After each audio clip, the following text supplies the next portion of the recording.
Hello? Hello? I'm trying to call the sea. This is the sea. Are you there? Barry? Can you hear me now? Hello?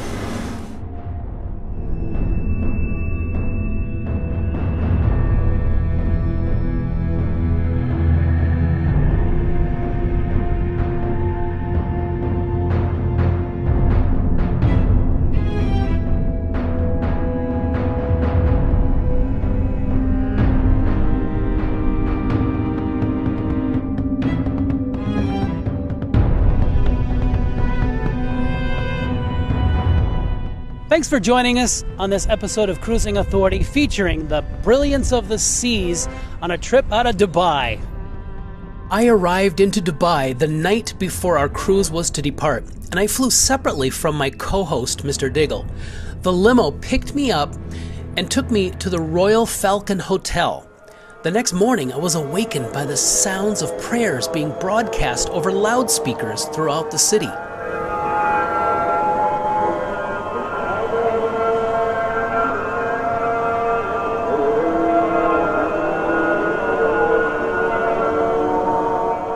I could see my ship in the distance, Royal Caribbean's Brilliance of the Seas. The limo, a great car and driver from Dubai Exotic Limos, picked me up at the hotel and took me to the airport again so I could greet my co-host for this show, Mr. Diggle. Yeah, it was, so I got off the plane, it was like 17 hours, and I walked through the terminal, and then there's Barry standing right there. And let me tell you, we went outside, and I see all these cabs lined up, and then I see this large stretch limo, and Barry goes, "That's our ride." And then, this guy, he really knows how to travel.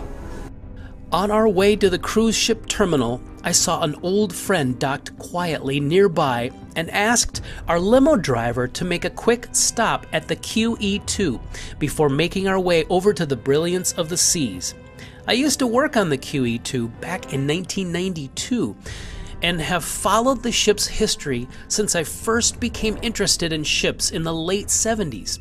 It was amazing to see QE2 again, and I noticed the current owners seem to be taking very good care of the ship as she is docked in Dubai with somewhat of an uncertain future. Boarding the Brilliance of the Seas was a smooth process, and we were quickly on board. Entering the atrium was very familiar in Royal Caribbean fashion and was like coming home. We had an evening departure, and the sunset over the Arabian sky was beautiful.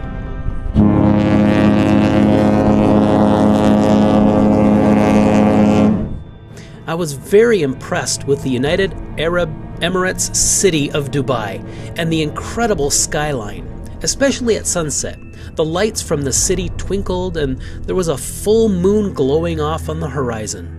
Yeah, so I've been in the cruise industry for a number of years, and I've been on many ships, and I've been watching Barry's show and seeing his commentary and following him, and it's been fascinating. And just recently, Barry asked me if I would kind of be a co-host and go along with him, and now, I jumped at the opportunity just to kind of see a behind the scenes of what it's like for a journalist to sail on board a wonderful sailing like the Dubai sailing on the Brilliance of the Seas. We're in the doctor's office on board the Brilliance of the Seas, and I'm here with the doctor. Doctor, what is your name and where are you from? My name is Elsa Khan. I'm originally from Hong Kong, but I live in Australia these days. Now, when you're not working on the ships, do you have patients back home? Yeah, I'm on board generally about 4 to 6 months at a time, and then after I finish my contract, then I go home for generally about a 2 months vacation. Sometimes I do pick up some shifts in the emergency room. Yeah, sometimes I do, sometimes I don't. Well, now, when a passenger has some sort of symptoms, they come to the doctor's office and they come through a reception area on deck 2, and then they talk to the receptionist, and we're in your office right now, but you have a number of rooms. This is like a miniature hospital on board the Brilliance of the Seas. Tell us about some of the rooms that you have. Yes, it is actually not that's more. And yeah, because exactly as you said, first when the guests come down to us, they come through the waiting area and then reception. And then if it is an ambulatory consultation, then the patients get to see one of the doctors. We have 2 doctors on board in the rooms. However, for more severe cases, sometimes we have to admit the patient to a ward for treatment. So, so besides those rooms we've mentioned, we have a pharmacy, we have an emergency room, and we have a couple of wards so we can admit the patient to. We also have a laboratory. We can perform some lab tests. That really is fascinating. That's very comforting, I think, to know that you have such a full service facility here. Can you show us one thing? Now, this is unfortunately a fact of life, is that when you have a city at sea like this, occasionally people will die. Do you have a morgue on board, and what are the preparations that you do, or what's the procedures that you go through when that happens? Okay, yes, we do actually have a morgue on board. So in the unfortunate circumstances, we do have a death on board.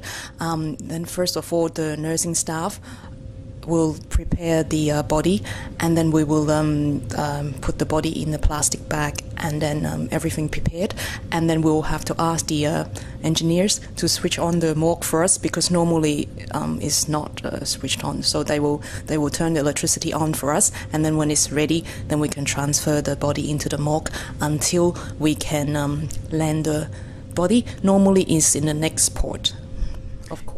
Can you show us the morgue? Yes, sure. I can take you through. So this is the morgue here, and you also have, it looks like you have oxygen tanks if needed.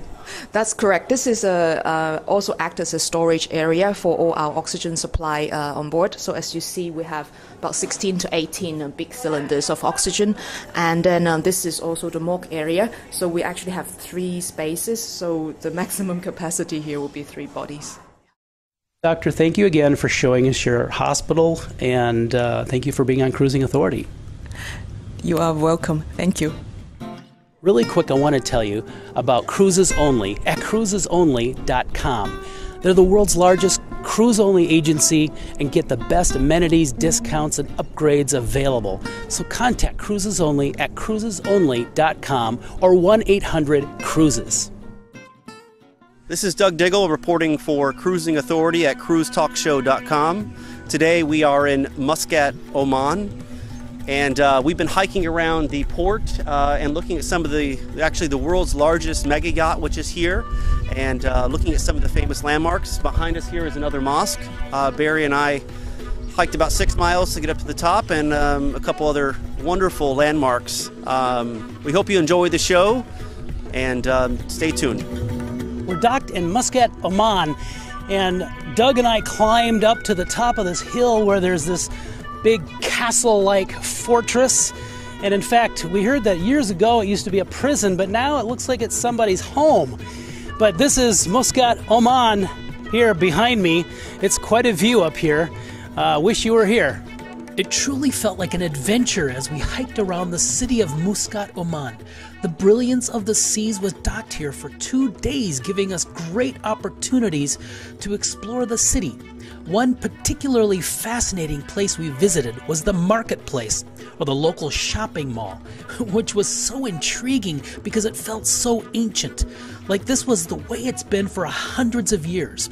It was a labyrinth of passageways. There were no windows, and you could smell the burning incense, herbs, oils, and exotic spices that were being sold. Most of the shop workers were from India, which was a surprise to me. In fact, the majority of trinkets, fabrics, and products were from India. Back on the ship, on our 3rd night, they were having the Arabian White Party. So Doug and I had to make sure we dressed the part. We tried out a few different options for our Arabian headgear and finally decided on a more traditional look. Does this come any bigger? No, this is last bigger. That's the biggest one you got. Last.